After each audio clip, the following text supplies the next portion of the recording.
Bonjour tout le monde, bienvenue à ce nouvel épisode du podcast L'État financier. Donc encore une fois cette semaine en présence de mon collègue Gabriel. Salut tout le monde, salut JP. Et on revient un petit peu à notre format traditionnel, là, si on peut dire. La dernière fois on vous a fait un épisode un peu plus avec un collaborateur. Un peu plus IRL effectivement. Exactement, comme et avec un seul sujet. Cette fois-ci on revient avec nos deux bons vieux segments là, au son de la cloche et dans vos poches, avec deux sujets assez intéressant pour aujourd'hui. Donc, on a bien hâte de vous en parler. On est également, on le rappelle, à la fin 2020. Donc, on aime bien parler de ce qui s'est passé un petit peu plus généralement au niveau des compagnies en cette année qui a été une année assez particulière. Par contre, avant d'entamer tout ça, je vais laisser Gab faire le petit disclaimer classique du début d'épisode. Ben oui, effectivement, je me répète de chaque semaine, mais encore une fois, ça a toujours toute sa pertinence, bien évidemment, là. Tout ce qu'on parle, moi et JP, dans le podcast L'État financier, il s'agit vraiment que de notre opinion personnelle. Il s'agit en aucun cas d'une recommandation officielle de placement ou quoi que ce soit. Donc, on vous invite toujours à prendre contact avec une personne qualifiée et une personne, qui est autorisée à effectuer des recommandations pour votre profil particulier. J'en profite, je vous remercie aussi pour les retours que vous avez faits sur le dernier épisode. C'est vrai qu'on vous avait vu, c'était un format un peu plus particulier, là, c'est vrai. Mais on est bien content de vos retours. Puis vous voyez, on revient vers un format, pour le coup, encore une fois, à chaque semaine. On n'a pas fait un break d'une semaine, là, donc on va pouvoir recommencer, entre guillemets, les épisodes hebdomadaires. Alors je pense que JP, on est prêt pour pouvoir lancer le premier segment au son de la cloche. Exactement.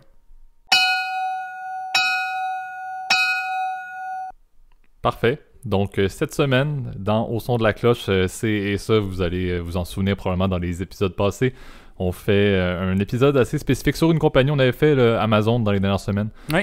On vous refait cette semaine sur une compagnie qui a aussi une bonne renommée et eu aussi une très bonne performance en 2020. Et aussi une compagnie qui m'est chère dans mon cœur là, pour quelques mentions dans des épisodes passés. Tu donc, nous l'as dit, effectivement. Absolument. Donc, on veut vous parler de Tesla.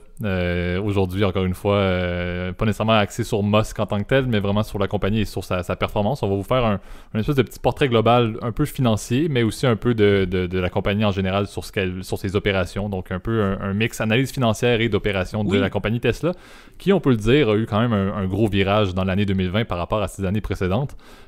Pour vous faire ça simple, pour ceux qui ne connaissent pas Tesla, ça m'étonnerait, là, mais c'est la bonne vieille compagnie. Moi, je ne connais pas JP. Effectivement, Tesla. mais c'est la compagnie, encore une fois, qui, si on peut dire, devient un peu le porte-étendard des véhicules électriques à l'échelle mondiale maintenant. Donc une gamme de véhicules électriques assez large, là, qu'on va parler un petit peu plus tard également. Mais c'est aussi une compagnie qui a eu une histoire assez intéressante au niveau financier, parce que ça fait quand même quelques années qu'elle existe. Bien entendu, Elon Musk a été une figure assez importante et l'est toujours en tant que CEO de la compagnie.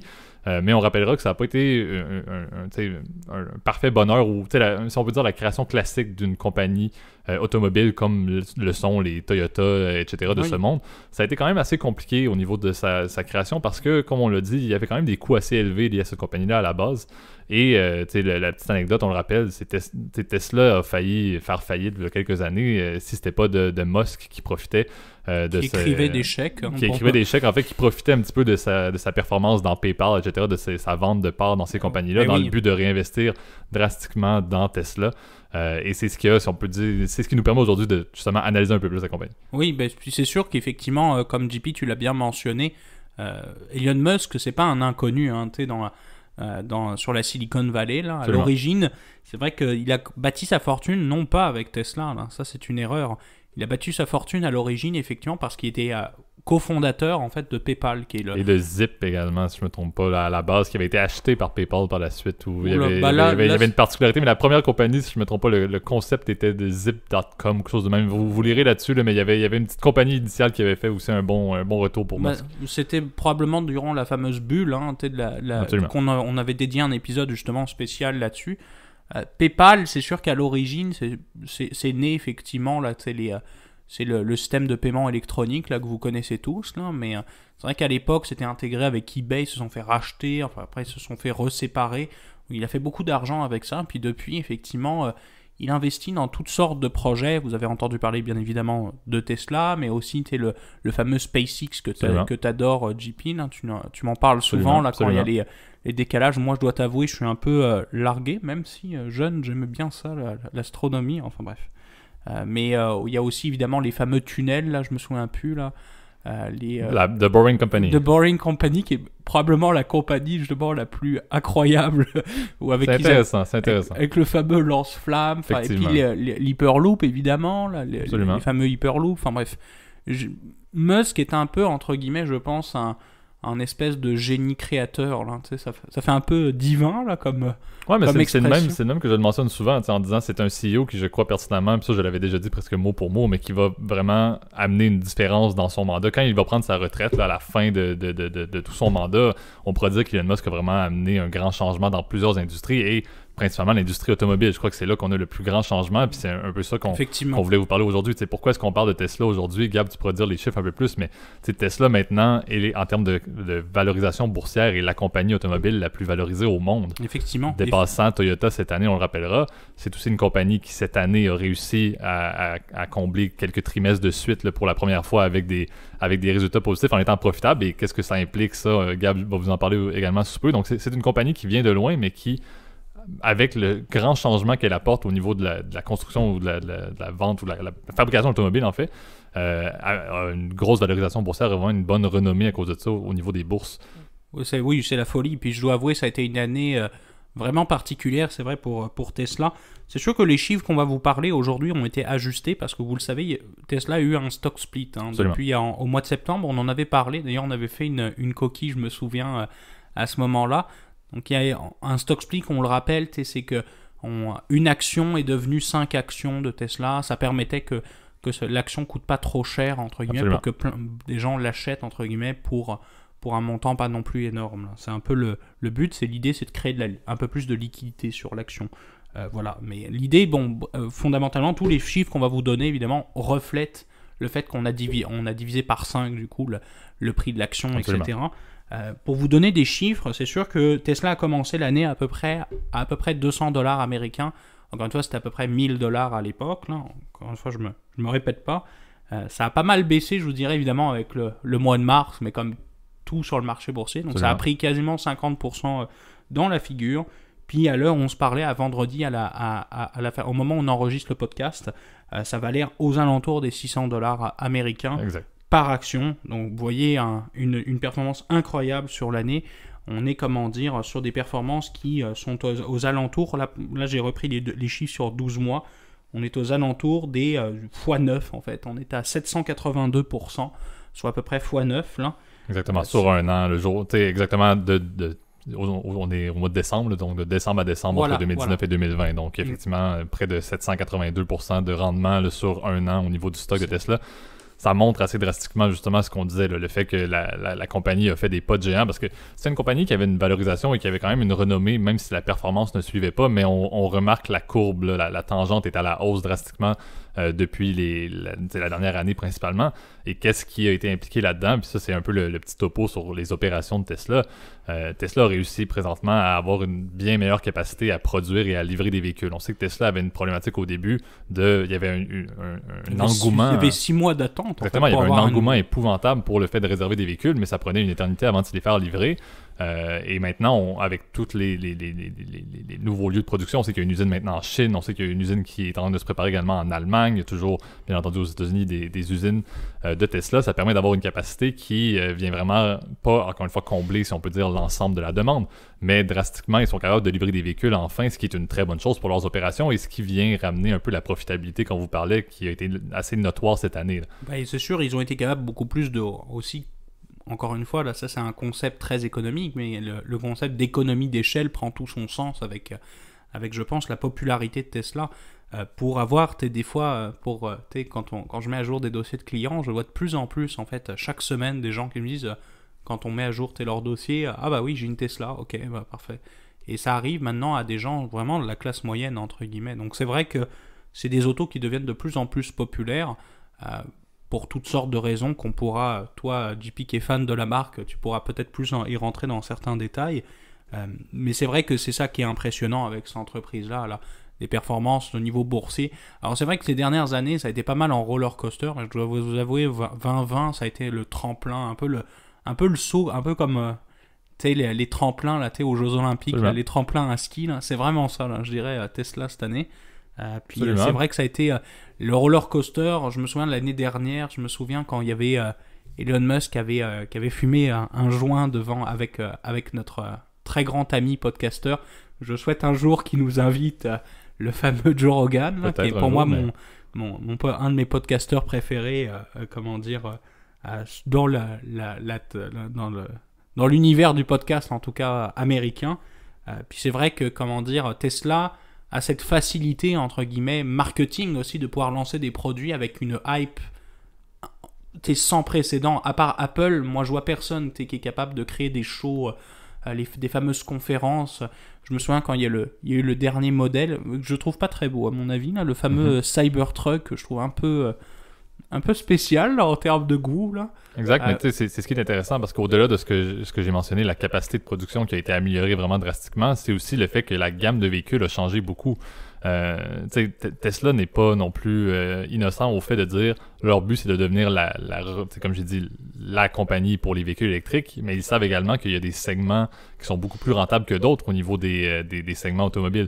La section des camions, si on peut dire, là, des bons vieux trucks, là, qui est dominée par les Ram, par les Ford, par les Toyota. Sur le marché américain, bien évidemment. Exactement, mais c'est un marché qui est très lucratif tout de même parce que c'est des acheteurs qui achètent toujours la même chose. Et donc le fait de lancer justement le Cybertruck qui n'est pas encore en production, mais qui effectivement a été annoncé, permet d'avoir un véhicule dans une gamme qui va se faire... Il y a du monde qui vont l'acheter parce que c'est excentrique et c'est électrique. Il n'y a pas grand camions qui sont électriques. C'est sûr que ça vient un peu, ce segment-là, oui, avec la passion de l'essence, tu me diras, Gab. Oui. Mais c'est sûr que d'avoir ce segment-là, c'est très intéressant. Et aussi, au-delà des modèles, là, les bons vieux sédan SUV qui avaient une valeur de 100 000 US ou 150 000 US, ce qui a changé Tesla, c'est le Model 3. Le Model 3 qui est, si on peut dire, la berline, l'espèce de sédan qui a un prix en général d'à peu près 50 000 US, à peu près, si on peut dire, et qui est subventionné vraiment beaucoup, dont au Canada, qui a des très grandes subventions pour le fait d'avoir ce véhicule-là aux différents paliers gouvernementaux. Puis ça s'en vient dans la plupart des pays, aussi, là, ce qu'on appelle les incitatifs à l'achat, là, ou à la conversion. Là, je sais qu'en France, on avait eu, j'ai envie de dire Cocorico, on avait eu quelques années auparavant, là, puis je te refais là-dessus, là, JP, mais on avait eu ça même, par exemple, pour des très vieux véhicules. Là. C'est vrai que je pense que le marché français est aussi un peu différent. Là. On utilise beaucoup plus de véhicules d'occasion usagés. Là. Effectivement. Et puis, il y avait eu beaucoup justement, pour stimuler la production française. Donc, c'est pour ça que je dis Cocorico, là, d'auto. Il y avait eu beaucoup d'incitatifs à la casse. Là. Je me souviens où tu pouvais supprimer ton véhicule polluant contre un qui avait une économie d'essence, etc.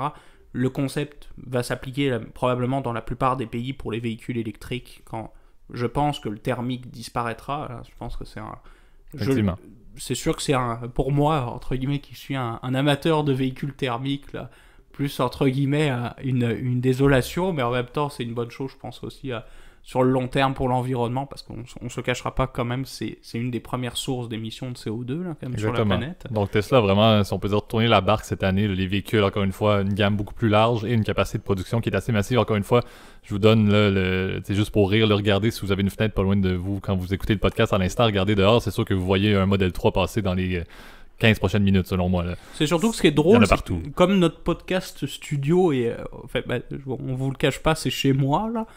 J'habite juste à côté là, d'une borne de station électrique. Alors tous les jours, je vois des nouveaux véhicules là, qui arrivent. Et puis à chaque fois, la plupart, c'est des Tesla. Là. C'est 80% du cas. Et c'est vrai que c'est ça qui est drôle aussi. C'est que la plupart des puis ça, encore une fois, comme tu connais mieux le marché, mon cher JP, tu pourras peut-être détailler. Mais c'est vrai que les autres manufacturiers ont eu beaucoup plus de mal à rentrer sur le marché. Là. Absolument. Tesla souvent, est vraiment vu comme un avant-gardiste par rapport à ceux qui étaient censés, entre guillemets, dominer le marché, les Renault, les véhicules américains, etc. Volkswagen aussi a tenté, puis je crois que la plus grosse problématique qui fait que tout changé, c'est le fait que Tesla est arrivé avec des véhicules qui ont des beaux looks. Là. Ça a l'air quand même distingué une Tesla, peu importe le type de modèle, peu importe la valeur, ça a quand même un look assez intéressant. Et le problème avec, je crois, les concurrents directs ou les grandes bannières de ce monde, c'est que souvent, ils ont décidé de rentrer dans le monde électrique ou dans le monde hybride, là, pour certains qui n'ont même pas voulu faire le virage complet électrique, mais en ne tentant pas de juste modifier les voitures qui vendaient déjà. T'sais, une voiture qui vend déjà au gaz, tu me dis qu'elle est électrique, je vais peut-être la prendre. Mais si tu me dis il faut que tu achètes, je donne l'exemple, la Nissan Leaf ou la Prius, des véhicules qui sont électriques ou hybrides, mais que c'est laid. On va dire les vraies affaires, c'est pas beau du tout. Donc, alors que si c'était une voiture, puis ça je dis n'importe quoi, mais je parle de Honda à peu près tout le temps, mais si on dit la Honda Civic qui est 100% électrique, mais ça paraît pas que c'est différent d'une voiture au gaz, je crois que les ventes seraient bonnes. Oui. Mais le fait de faire une nouvelle gamme complète, je crois que c'est ça la plus grande erreur, alors que Tesla a dit, ben voici ce qu'on offre, c'est pas compliqué, il y en a 5. Vous choisissez, il y a le semi, là, l'espèce de truck électrique, là, que ça c'est une autre affaire complètement là, pour les vannes, là, mais bon, ça c'est une autre affaire, là, mais en termes de véhicules, il y en a à peu près 5, vous choisissez, puis c'est pas plus compliqué, puis il n'y a pas de dérivés. Ouais, après il y a beaucoup d'options, etc. Puis c'est vrai que la force de Tesla aussi, c'est qu'ils ont fait aussi des véhicules intelligents avec des mises à jour, etc. Beaucoup des options qui sont un peu fancy, là. Je me souviens quand il y avait eu le fameux autopilote, là, c'est sûr que ça avait fait couler beaucoup d'encre, mais je trouve que technologiquement, c'est génial. Là, je vois bien ça, tu es sur l'autoroute, etc. Alors c'est vrai que c'est ça qui est assez incroyable avec Tesla, cette capacité aussi de changer le monde, etc. Et c'est ça, et je trouve que ton anecdote que tu nous as dit il y a quelques secondes était très drôle là, sur les autres, comment dire, les autres marques, puisque là, je pense qu'il y a 2-3 semaines, là, tu te souviens, on était allé, c'était férié là, ce jour-là, puis là encore une fois, on part un peu plus sur un segment IRL. On était en balade, puis j'étais avec JP là, qui était avec moi, là, puis on dit ah bah tiens, on va chez Hyundai, qui est mon concessionnaire, puis j'ai dit ah bah tiens, on irait bien voir le showroom, etc.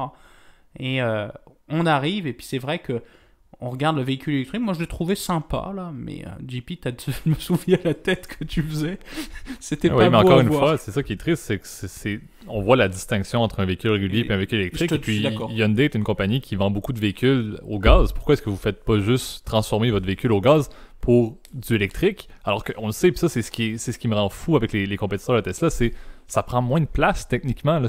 On a besoin de tellement moins de parties dans un véhicule quand c'est du électrique par rapport à du gaz, que je ne comprends pas pourquoi ils peuvent pas juste dire ben on a le même, en bon anglais, le même frame de voiture, là, la même ensemble de voitures, mais on a besoin de moins de composantes. Pourquoi est-ce qu'on peut pas juste réfléchir à comment est-ce qu'on peut mettre ça dans les mêmes voitures qui vendent plutôt que sortir des voitures qui sont absolument horribles à mon avis. Notamment, là, je sais plus comment elle s'appelait, la Hyundai qu'on a finalement pas essayé, la Ioniq qu'on a finalement pas essayé. Je vous fais du poids là-dessus. Mais c'est ça. Alors c'est vrai que bon, si on revient plus aux chiffres financiers, effectivement. En fait, ce que tu pourrais parler, en fait, c'est ce qui s'en vient au mois de décembre. Ça a été annoncé que Tesla va enfin faire une entrée assez importante. Oui, c'est vrai. On n'a pas encore parlé. On avait fait un point là-dessus brièvement là, quand on avait dit que ça n'avait pas eu lieu finalement dans les derniers mois. On en avait parlé dans un podcast. Oui. Mais là, en fait, ça s'est confirmé. Donc, qu'est-ce qui est arrivé officiellement? Tesla va rentrer officiellement dans le S&P 500, alors que on pourrait se dire, ben mon Dieu, c'est déjà parmi les 500 plus grandes capitalisations. Absolument. Sauf qu'elle ne respectait pas les critères de rentrer dans le S&P. C'est qu'il faut avoir au minimum 4 trimestres consécutifs, 4 premiers trimestres consécutifs avec un bilan financier positif. En fait, en gros, un résultat par action positif. Ne pas avoir de perte au final dans leurs opérations. Donc effectivement, c'est ce qui est intéressant. Puis ça, c'est l'anecdote qu'on a également vue, c'est que Tesla va rentrer dans le top 500, le S&P 500 sur la bourse de New York et va tomber 7e devant Berkshire Hathaway, devant, on avait dit Walmart, devant, on en passe, là, devant Johnson Visa. Johnson et Visa. Exactement. JP Morgan également dans le domaine bancaire. Donc Tesla fait un pas de géant en rentrant. Alors, évidemment, ils étaient déjà, entre guillemets, parmi les plus grosses market cap, mais c'est qu'ils n'étaient pas comptés dans l'index. Donc, c'est sûr que de l'autre côté, évidemment, il y a quelqu'un, entre guillemets, une entreprise qui va sortir de l'index pour compenser ça, là, bien évidemment. Exactement. Puis c'est à noter, encore une fois, ça c'est juste une petite parenthèse, puis on en parlera peut-être plus à un certain point, mais ça va avoir un impact sur le secteur des ETF, parce qu'on va se dire les vraies affaires, il y a plusieurs ETF, donc des fonds négociés en bourse qui répliquent le S&P 500, qui vont maintenant suivre la performance de Tesla, là, ce qui est assez intéressant, ou peut-être pas, dépendamment de la spéculation. Là, on va pas tomber dans les détails. Est-ce que c'est évalué beaucoup trop élevé, ou est-ce que c'est overvalued ou undervalued? On va pas embarquer là-dedans. Là. C'est ça, surtout que Tesla, après on va pas se le cacher quand même que c'est un stock qui est très cher. Hein. Absolument. C'est un stock qui, a des multiples. Ça c'est... Là, on a une conversation très, analyse financière, évidemment, qui est peut-être un peu plus difficile pour certains auditeurs, on s'en excuse. Les multiples, c'est qu'en gros, combien de fois l'entreprise vaut ses bénéfices. Et souvent, c'est des modèles qui sont utilisés par les analystes, de savoir est-ce que cette action-là, elle est sur ou sous-évaluée. Ben là, Tesla, il est bien au-dessus, évidemment, de la moyenne du marché, qui est d'environ 30 fois. Souvent, on dit souvent 30 fois, c'est une bonne façon. Évidemment, Tesla est bien au-dessus, évidemment, du 30 fois. C'est un peu ça la particularité de Tesla, puis c'est peut-être un peu ça qui va aussi mettre fin à ce segment-là, parce que je crois qu'on pourrait parler de Tesla pendant à peu près 6 heures, mais ça sera un podcast un peu long, là, je vous l'accorde. Mais Tesla reste une compagnie qui, encore une fois, a tellement de renommée et d'intérêt pour les investisseurs que c'est à se questionner, est-ce que la coquille Tesla est tellement bien vue alors que le monde n'analyse pas, la majorité des investisseurs ne vont peut-être pas analyser c'est quoi les opérations, c'est quoi le output réel de Tesla en tant que compagnie automobile. Exact. On l'a dit, ça vaut beaucoup plus que Toyota qui était le second, si on peut dire, en termes de capitalisation boursière mondiale. Puis Toyota font combien de véhicules par employé? Tu avais la statistique, si je me trompe pas. Oui, c'est ça, j'ai trouvé sympa, on a trouvé avant de... En off, on avait trouvé ça comme ça chic et je trouvais ça très intéressant. C'était sur le site du Nasdaq, là, je crois. Tesla fait, par employé, environ 9 véhicules par employé. En comparaison, Toyota, ils sont à 24. Donc, vous vous rendez compte, effectivement, que chaque main qui va travailler chez Toyota va produire beaucoup plus de véhicules. C'est sûr que le segment de marché, encore une fois, n'est pas le même, puisque les Toyota, c'est des voitures qui sont vendues partout dans le monde, etc., même à des marchés émergents. Toyota, en tout cas Tesla, c'est sûr que c'est une voiture quand même un peu moins abordable, on va pas se le cacher. Autre statistique que j'avais trouvé intéressant, ça encore une fois c'est un peu plus, c'est des ratios un peu plus financiers, donc vous m'en excuserez, ce qu'on appelle la rotation des actifs. La rotation des actifs, je vais y aller très simplement, c'est le nombre de ventes que va générer $1 d'actifs. Donc en gros, par dollar que vous investissez dans une boîte, combien de fois je vais être capable de faire de ventes. On est à 1.9 chez Tesla contre 2.7 entre guillemets chez Toyota. Donc c'est quasiment 50% plus rentable en fait. Chaque usine va produire entre guillemets 50% de ventes en plus. En fait. Exactement. Donc si on peut dire la conclusion de ce segment-là, là, c'est vraiment de vous rappeler, suivez bien Tesla. Là, encore une fois, c'est un stock qui a bougé beaucoup cette année. C'est un stock qui va encore être appelé à bouger beaucoup à l'avenir parce que Tesla s'est vraiment imposé comme une compagnie qui ne va pas tomber. Là. C'est une compagnie qui est maintenant stable par rapport à ses débuts, là, comme on a dit lors de l'amorce de ce segment-là. Et c'est une compagnie qui a encore une fois un gestionnaire, un CEO qui est quelqu'un de polarisant, mais de très visionnaire là-dessus et qui, je crois, veut vraiment faire une différence au niveau des voitures électriques et du transport électrique à travers le monde. Donc, c'est un stock assez intéressant. Moi, comme je dis, c'est un de mes stocks chouchous, bien évidemment. Mais suivez-le. Et encore une fois, les fondamentaux, c'est pertinent parce que c'est ce que je disais au début. Très apprécié comme stock, mais est-ce que le monde analyse réellement? Est-ce que la demande, est-ce que le fait que le monde achète du Tesla, c'est réellement en sachant qu'est-ce que la compagnie fait? Puis c'est genre, encore une fois, je répète plus ma petite mise en garde. Encore une fois, le but étant pas de vous donner une recommandation sur Tesla ou non. Faites-vous votre propre avis, puis vous êtes libre en tant qu'investisseur de faire ce que vous voulez par rapport à cette action-là. C'est vous qui êtes maître, entre guillemets, encore une fois, de votre destin financier rendu là. Absolument. Puis, encore une fois, ça, c'est un très bon point. Là. Un seul stock, c'est volatile. C'est dangereux. Peu importe quelle compagnie. Ah oui. Donc, ça, à noter. Donc, passons maintenant au deuxième segment, dans vos poches. Parfait. Donc, le sujet de cette semaine, je vais laisser Gare en fait l'introduire. C'est lui qui l'a soulevé. Et c'est quand même assez intéressant parce qu'on tombe au niveau personnel, mais encore une fois dans un axe un peu boursier. Donc, c'est un épisode qui est très, très marché quand même aujourd'hui. Ouais. Donc, assez intéressant. Donc, Gab, le sujet aujourd'hui... Je vais te le raconter en fait sur ce qui s'est passé. Encore une fois, ça va rester... je vais pas citer de nom, bien évidemment, hein, parce que c'est pas le but. Il y a quelques jours, là, j'ai eu un rendez-vous avec un client puis qui est venu me voir à la succursale, ou en l'occurrence, ça c'était, je pense, par Zoom là, en ce moment, puis qui me dit Gabriel, moi je me lançais effectivement dans le courtage d'actions. C'est vrai que c'est un truc que je connais bien, puis on en avait déjà parlé dans le podcast avec Thomas, si je me souviens bien, puis on avait parlé des différentes plateformes, etc. L'idée, et puis la personne me dit écoute, j'ai ce stock en vue là, puis ça vaut 37 cents. Puis là, j'ai dit, mon cher monsieur, c'est ce qu'on appelle un penny stock, ce que vous achetez. Alors, le client commence à hausser les yeux, se dit, c'est quoi ça? C'est en fait important que tu écoutes justement l'épisode que je vais publier justement dans quelques instants. Donc, c'est ça qui m'a donné l'idée. Donc, les penny stocks, les penny stocks sont aussi achetés actions, sont souvent appelés aussi en français, là, c'est le terme officiel en français, actions de pacotille. Oui, c'est en gros, on les appelle les junk stocks. Enfin bref, c'est en gros des actions qui valent quelques cents, en fait. C'est la définition. Exactement. Souvent. Officiellement, ils vont mettre 1$ et moins, mais souvent, comme Gab le dit, c'est des sous. Là. C'est très peu. C'est du moins de 50 sous. Là. Mais officiellement, la définition va dire 1$ et moins. Dès que c'est 1$ et moins, ils vont considérer ça comme étant un penny stock. Voilà. Puis les penny stocks, la plupart d'entre eux sont des actions, en fait, qui sont pas transigées sur les marchés, entre guillemets, régulés. Comme par exemple, on vous a parlé de la Bourse de Paris, on vous a parlé effectivement du Nasdaq, de la Bourse de Londres, etc., évidemment de la Bourse de New York, etc., qui sont des plateformes très régulées. Vous ne pouvez pas accéder, votre entreprise, elle ne peut pas être listée sur la Bourse de New York si ce n'est pas sérieux. Là, quoique avec le fameux Nicolas, on peut se poser des questions. Ça pour faire un lien avec Tesla indirectement, effectivement, là, mais bon, ça on peut se poser des questions, mais en tout cas, c'est sûr qu'il faut que ce soit un minimum sérieux, entre guillemets, si vous voulez aller. Donc c'est sûr qu'il y a des critères, et notamment des critères par rapport à la valeur de l'action. Il y a chaque année des stocks qui sont obligés de quitter la bourse de New York. Le meilleur exemple que j'ai, un Canadien en l'occurrence, paix à son âme, enfin qui est toujours actif, mais qui est le fameux David Steele, si tu te souviens, là, qui est une chaîne qui ressemble à Starbucks, le Starbucks du thé canadien, puis ça fonctionne pas très bien, enfin bref. Donc c'est ça, les penny stocks sont aussi négociés ça, sur ce qu'on appelle du marché hors cote. Est-ce que ça tu pourrais peut-être nous expliquer, JP, parce que j'espère que je vais pas perdre trop nos auditeurs là-dessus.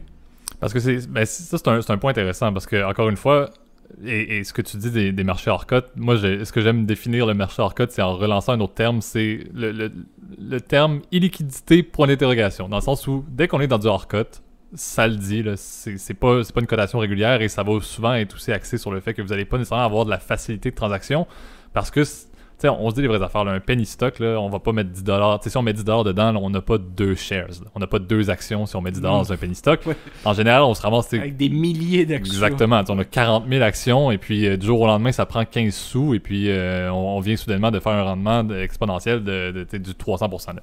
Mais ça vous donne une idée qu'effectivement, le marché hors cote, c'est souvent... Comme Gab l'a dit, là, ça reste tout de même régulé parce que ça se fait quand même par des plateformes et c'est pas quelque chose que, et ça c'est important de le noter, c'est quelque chose que vous pouvez quand même faire. C'est pas une recommandation, mais c'est faisable par des investisseurs. T'sais, on peut accéder au marché hors cote, c'est pas hors cote, on n'y a pas accès. On y a accès. C'est effectivement un marché où il y a encore une fois un peu moins, les transactions vont se faire sur des stocks qui vont être beaucoup moins valorisés ou avec une moins grande valeur. Et moi, ce que je note souvent, c'est le fait d'illiquidité, le fait que c'est souvent des stocks qui vont pas être faciles de se départir. Parce que, encore une fois, c'est des blocs d'actions qui vont devoir être transigés vu la valeur. Là. Vous n'allez pas mettre, encore une fois, je le répète, c'est pas un stock que vous allez acheter dans le domaine du penny stock. Sauf si vous mettez 7 sous, la valeur d'action. Exact. Vous risquez de vous retrouver souvent avec des milliers d'actions et même un pourcentage important des parts de la boîte. Absolument. Un point important aussi dans les penny stocks, c'est que vous ne pouvez pas vendre et acheter des actions comme ça. Dans les marchés traditionnels, quand vous faites... Puis là, je vais reprendre ça, parce que souvent les gens ont tendance à pas connaître ça. Voyez les marchés traditionnels un peu comme un espèce de tableau, en gros. Et à l'époque, il y avait une espèce de craie, il y avait quelqu'un qui notait les prix au tableau. Puis en fait, le book était effectivement... Le book, c'était un tableau à la craie, puis tu avais des gens qui criaient, en fait. On appelait ça la bourse à la crie. Alors évidemment, aujourd'hui, c'est électronique, mais l'idée, c'est que à chaque fois, on essaie de rencontrer des acheteurs et des vendeurs sur une place publique.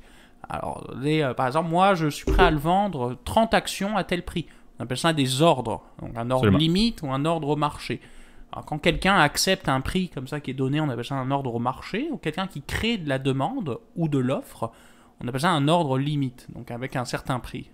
Donc, c'est ça, en fait, le concept des marchés financiers. Donc, par exemple, la bourse de New York, c'est le meilleur exemple que j'ai, fonctionne toujours de cette manière-là, avec effectivement aujourd'hui évidemment un système mix électronique, mix à la criée, enfin bref, c'est un peu plus complexe. Dans les marchés hors cote, il n'y a pas cette notion-là. C'est qu'en fait, au lieu de rencontrer des investisseurs virtuellement, vous allez rencontrer des dealers. Ça va être en gros, c'est un intermédiaire financier qui va agir pour vous. Donc en gros, c'est que vous allez agir auprès d'un dealer qui lui va revendre l'action. Donc c'est pas un marché, en gros, où vous allez acheter l'action directement. Encore une fois, vous allez passer par un dealer qui, lui, va s'échanger entre dealers ces actions-là. Et à chaque fois, le dealer, évidemment, il se fait une commission. Absolument. Donc c'est pour ça que c'est des marchés qui sont extrêmement rentables. Vous vous souvenez probablement, si vous avez écouté nos recommandations de films, là pour le coup, c'est des vraies recommandations. Dans le fameux Loup de Wall Street, Vous vous souvenez, il tient ces fameux, papiers roses, etc. Alors à l'époque, les marchés en cote, c'était appelé pink sheets, parce qu'ils étaient publiés. Les acheteurs, les dealers faisaient affaire, en fait, via, un espèce de papier rose, donc les fameux pink sheets. Et les commissions étaient incroyables. Donc évidemment, il fallait vraiment être un badaud pour acheter ce genre d'actions. Puis aujourd'hui encore, on voit vraiment des histoires d'horreur avec des gens qui ont mis énormément d'argent, qui sont laissés flouer, en fait, sur ces actions-là, parce que, encore une fois, elles n'ont pas les mêmes règles de transparence. La plupart se soumettent aux mêmes lois, ils soumettent aux mêmes lois fondamentalement. Effectivement. Mais des fois, c'est des actions qui sont pas vraiment, c'est des sociétés écrans, c'est des ça sociétés que qui n'existent pas vraiment. C'est un bon opposé par rapport à ce qu'on parlait de Tesla, qu'on disait, est-ce qu'on analyse vraiment les opérations, mais ça, c'est un petit peu ça, c'est souvent, justement, des sociétés écrans, c'est souvent une société qui a un projet, il y a quelque chose qui... Aerotyne. Non, mais il y a beaucoup du minier, dans le minier, il y en a beaucoup que c'est, mais il y a un projet de mine, mais on n'a pas encore creusé rien, on estime qu'il y a peut-être des minerais. Le gars, il a un PhD en minage. Exactement, et puis on a aussi... on sait pas trop. Exactement, nouvelle technologie pour miner, et puis on va trader, mais il n'y a aucune opération réelle, encore une fois, qui existe présentement, et c'est possible que ce soit une compagnie qui va, à un certain point, avoir les opérations et commencer à avoir une valeur réelle et à sortir des pink sheets, justement, à sortir des penny stocks, mais ça se peut aussi très bien, et c'est souvent le cas, le projet n'aura jamais lieu, et au final, on perd à peu près tout, et finalement, on est rendu responsable d'une bonne part d'une compagnie. Là. Et là, je vais te raconter une histoire vécue, encore une fois, dans mes bureaux avec un collègue, je sais, qui est auditeur, alors je lui dis coucou au passant. Je vais te raconter l'histoire. Là, je vais, un jour, j'ai mon collègue qui rentre dans le bureau, puis qui me dit Gab, écoute, j'ai un client, il est multimillionnaire, je veux le référer en private banking. Bon, ok. Je dis, c'est cool, j'étais content pour lui, parce que vous le savez, évidemment, les références qu'on est conseillé, ça fait partie du travail, bien évidemment. Puis là, on arrive, etc. Puis il me dit, oui, mais il a quoi comme action? Il me dit, il a du Selectcom. Ah. Donc moi, je commence à hausser les yeux, je dis, je connais pas, etc. Il me dit, ouais, regarde le prix, ça vaut 22 cents. Puis il les a achetés à 10 cents. Je dis, ok, laisse-moi regarder. Alors je regarde un peu la compagnie, je vais sur le site, évidemment sur le site de la SEC, la Securities and Exchange Commission, pour avoir tous les documents légaux de la boîte, les rapports annuels, etc. Puis là, il me dit, au passant, mon ami, il a mis combien dans cette action-là? Il a mis $15,000. Ouf. Je regarde rapidement, puis je regarde le bilan financier.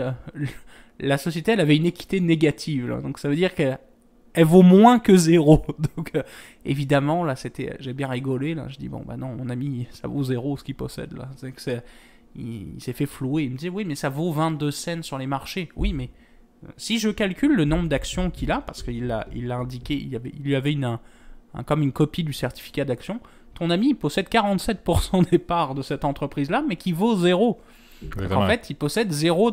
Donc exactement, il a tout perdu. Puis ça, c'est un bon concept parce que tu amènes vers le terme, c'est de la spéculation. T'sais. Énormément. Est-ce que cette personne-là aurait pu se départir d'une part de son bloc de 47% d'actions qu'il détenait? Peut-être, mais c'est si quelqu'un était assez, entre guillemets, fou là, pour dire, sans analyser, je vais essayer de faire de la spéculation à mon tour, puis je trouve ça intéressant d'acheter ça à 22, ce qui était à 22 sous. C'est surtout, posez-vous la question, connaissez-vous cette entreprise-là avant d'investir?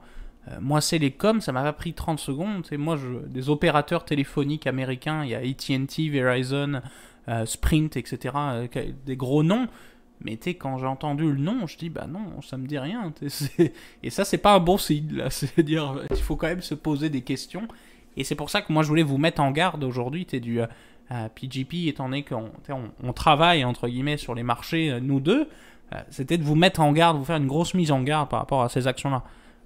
Je mettrais d'autant plus de vigilance dans ces actions-là avant de mettre des montants importants. Ça devrait jamais être des fractions importantes de votre portefeuille. Là, absolument. Non, ça tout à fait, parce qu'encore une fois, on le répète, puis on parlait souvent de risque. Là, on a parlé de différents aspects de formes de transactions qui peuvent impliquer du risque. On avait parlé de l'effet de levier. Mais ça, on le mentionne, là, si vous achetez, ça vaut 3 cents. Dès que ça vaut 4 cents, vous avez fait une très belle croissance. Mais si ça tombe à 2 cents, ça va très mal, votre affaire. Et donc, c'est un peu ça la particularité, c'est de dire, littéralement, chaque incrément de sous fait changer votre portefeuille tout au tout. Là. Oui. Et encore une fois, on l'a dit, ça ne tient en général à pas grand-chose, ce genre de compagnie-là, dans le sens où ça se peut qu'il y ait un développement qui aille super bien et que là, soudainement, ça parte, ou bien ça se peut que, on parle du mini, on parle des pharma également, leur brevet de quelque chose qui pouvait fonctionner, leur projet, ils ont lancé un brevet initial, c'est annulé, ils décident de fermer business et puis merci, bonsoir, c'est terminé. Puis le bid-ask spread aussi est terrible, hein. C'est-à-dire l'écart entre le cours acheteur et vendeur est énorme. Donc ça veut dire, en gros, quelque chose que vous avez acheté à 10 cents, vous ne pouvez le vendre qu'à 22, que vous achetez à 10 cents, vous pouvez ne le vendre qu'à 5 cents. Le fait même d'avoir exercé d'avoir acheté votre action, ce qui n'est pas le cas dans les marchés traditionnels, la plupart du temps, justement, il y a une création de liquidité qui se fait. Exactement. On ne va pas rentrer dans les détails parce que c'est quand même complexe, on appelle du market making, la création de marché, qui permet justement à ce que le marché continue toujours à avoir de l'offre et de la demande et qu'on ne se retrouve pas à avoir des écarts énormes entre le prix où vous êtes prêt à acheter et le prix où vous êtes prêt à vendre. Donc ça, encore une fois, moi je l'ai dit, je l'ai dit bel et bien, faites preuve d'extrêmement de vigilance avant de mettre vos sous là-dedans. Voilà. Exactement. Donc c'est ce qui conclut. Et nos sous, c'était également un bon jeu de mots là, avec le fait que c'est des sous. Le penny est un sou. Oui. Donc faites attention à vos sous, effectivement. C'est très clé, là-dessus. Donc c'est ce qui conclut effectivement déjà notre épisode du podcast L'État financier. Donc on espère que vous avez apprécié. Je vais laisser Gab faire un peu le mot de la fin. Là. Toujours, encore une fois, on essaie de maintenir la meilleure constance là, avec une semaine d'intervalle. Encore une fois, on l'avait mentionné dans le plus récent épisode là, où j'avais quelque chose au niveau de transactions immobilières là, qui m'a occupé passablement. T'as pas mal occupé, effectivement. Puis c'est vrai que le